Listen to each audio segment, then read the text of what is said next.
Welcome sa Durs 2.0. Fresh at nagbabagang happenings bang hanap mo? Mga padabarkads man yan o mga trending topics? Pwes, sagutin natin yan. Kaya naman isubscribe nyo na ang ating channel para sa mga nagbabagang balita everyday. Welcome back again sa ating YouTube channel mga kadabarkads, and for today's video ang pag-uusapan natin ay tungkol sa mga importanteng kaganapan sa loob at sa labas ng Itbulaga. So isang napakasayang pananghalian na naman po ang ating pinagsaluhan kanina, at mas lalo pa nga pong pinainit ng mga singing queens ang Itbulaga dahil sila po ang nag-opening number kanina. Samantalang ginulat naman po ang Dabarkads natin dito po sa Sugod Bahay mga kapatid dahil sobrang layo nga naman po ng Sugod Bahay. Nasa Mabalacat, Pampanga po sila mga Kadabarkads, at kung inyong napansin kanina, sobrang dami pong nakiisa dito sa Sugod Bahay. Talagang pinagkaguluhan at dinumog ang Dabarkads natin dito. Isang patunay lamang ito mga Kadabarkads na talaga namang maraming nangangarap na manalo at mabiyayaan po ng aginaldo or papremyo dito po sa programa ng Itbulaga. At alam nyo ba mga Kadabarkads, kanina dito po sa Sugod Bahay mga kapatid, sobrang nagulat si Maine Mendoza, si Ryan Agoncillo at maging si Bossing Vic Soto sa nakita po nila dito sa Sugod Bahay mga kapatid.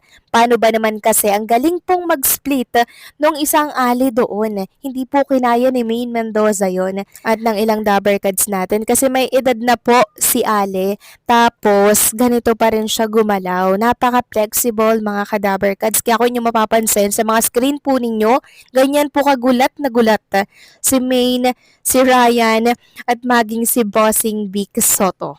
Actually, si Boss Joey De Leon po kasi ang nag-udyok na pag-splitin daw po mga Kadabarkads. Sino ba yon? Si Mystica ba yung tawag nila doon? Correct me if I'm wrong. Basta, nag-split siya at ang husay mga Kadabarkads na siya. Pinaaliwan po ng mga televiewers at online viewers. Samantalang advance happy birthday kay Queen Amber Torres kasi next week magsi-6 na po siya. Sabi niya nga dito, I'm turning 6 next week. It's really so fast. I'm so grateful for all the years that we have been able to celebrate it with my family and friends.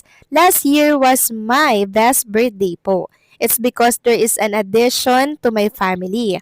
I have the Dabarkads family and also the Amber Nationwide family. This year, marami pa pong nadagdag sa family ko. I'm so excited to celebrate my 6th birthday. So, sana makita natin si Queen Amber at mag-celebrate siya dito sa Itbulaga kasi sobrang dami na po talaga ang nakakamiss sa kanya, mga Kadabarkads.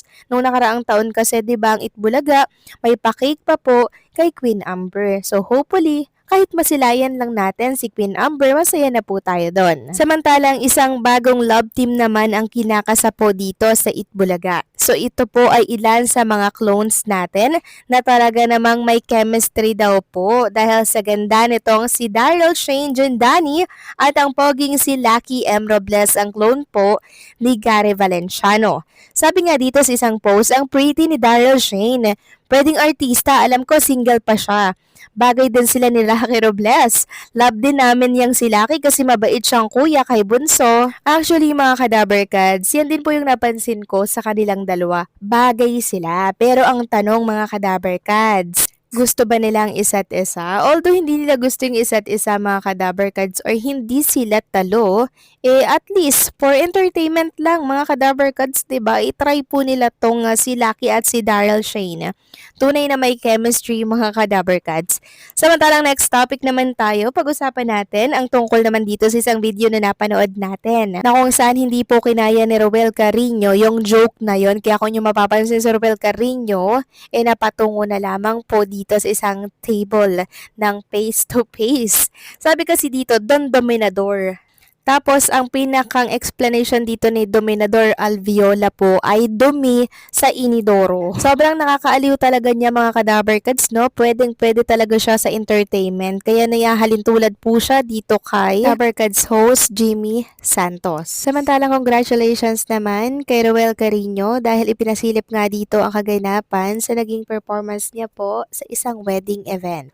Samantalang next topic naman tayo, pag-usapan natin mga Kadabarkads ang tungkol tungkol naman po dito sa naging issue nitong si Backlash Echo na kung saan ay idinidikit nga po mga Kadabarkads ang isang Eat Bulaga host na naka one night stand niya. Ngayon, ang dami pong mga netizen at ilang Dabarkads ang nagtatanong sinong naka one night stand nitong si Backlash Echo na isang Eat Bulaga host. So ang dami na pong mga hula-hula mga Kadabarkads, may nagsasabing si ano, tapos si ganto. Pero hindi po kasi pinangalanan nitong si Echo kung sino po yung naka one night stand niya mga Kadabarkads. Meron ding nagsasabi na siguro ito strategy lamang ni Echo para siya ay muling mapag-usapan at umingay ang pangalan dito po sa mundo ng social media. Kasi mostly naman ganito talaga sa showbiz industry. Kaya sanay na tayo mga Kadabarkads sa ganitong mga paandar. Samantalang next topic naman tayo, pag-usapan natin mga Kadabarkads, ang tungkol naman dito sa co-producer po ng Itbulaga na si Mr. Manny B. Pangilinan na kung saan sinubukan niya po palang bilhin itong malaking network na which is GMA. Sabi nga dito mga Kadabarkads, Manuel B. Pangilinan bid to acquire a controlling stake in the local broadcasting company GMA Network Inc. has ended in failure. The Philippine Long Distance Telephone Co. Group disclosed to the Philippine Stock Exchange on Thursday that MediaQuest Holding Inc., a company owned and controlled by the PLDT Retirement Fund, has terminated discussion with the major shareholders of GMA Network. The parties have been unable to arrive at mutually acceptable terms despite the continual discussion and efforts exerted in good faith. The PLDT disclosure said without discussing what went wrong with the discussions, a separate disclosure from GMA 7 contained the same message. Pangilinan who chairs PLDT said in a separate statement that the termination of the GMA acquisition initiative was expected to adversely impact the PLDT Group's strategy of evolving from a traditional telecommunications company into a multimedia service company. The PLDT Group continues to believe that owning, producing, and providing content across multiple platforms is an important component of its blueprint for growth and as such intends to pursue its media strategy by building on MediaQuest's current investments in TV5, the country's third largest free-to-air television network by the audience share, and Signal TV, the leading provider of direct-to-home satellite television service. The Inquirer Big Boss reported in early September that after moving close to an acceptable pricing of about 52.5 billion enterprise value for 100% of GMA7, a potential deal breaker was the amount of advance payment that sellers wanted Pangilinan Group to lay on the table ahead of congressional approval to consume the deal.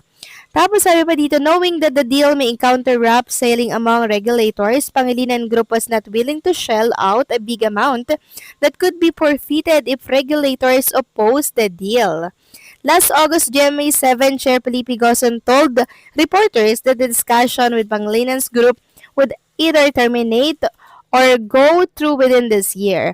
If a deal did not push through, he said, the current owner of GMA7 were ready, prepared, and willing to continue running the company. So, ayun po pala mga Kadabarkads, no? So, ito pala binalak na bilihin ni Mr. Manny B. Pangilinan. Since sobrang laki po ng kailangang ilabas, nasa 52.5 billion mga Kadabarkads, alam naman natin si Mr. Manny B. Pangilinan, businessman yan. Alam niya po kung siya ay talo at siya ay mananalo pag ito'y binili niya. So kung sakali palang nabili to ni Mr. Manny B. Pangilinan mga Kadabarkads, di possible, 'di ba? Possible na andoon pa din ang Itbulaga or possible na bumalik doon ang Itbulaga. Pero sa ngayon mga Kadabarkads, malabo po itong mangyari dahil talagang pinapalakas po ni Mr. Manny B. Pangilinan ang Kapatid Network. Kung kayo ba mga Kadabarkads, kung kayo po ang tatanungin, willing po ba kayong bilhin or alokin ulit ni Mr. Manny B. Pangilinan ang GMA Network naman pa sa kanya? Please comment down below kung gusto nyo po at kung ayaw nyo naman, i-disregard nyo na lamang ito, okay? So, paano hanggang dito na lamang po ang update natin at maraming salamat sa patuloy na pagsuporta.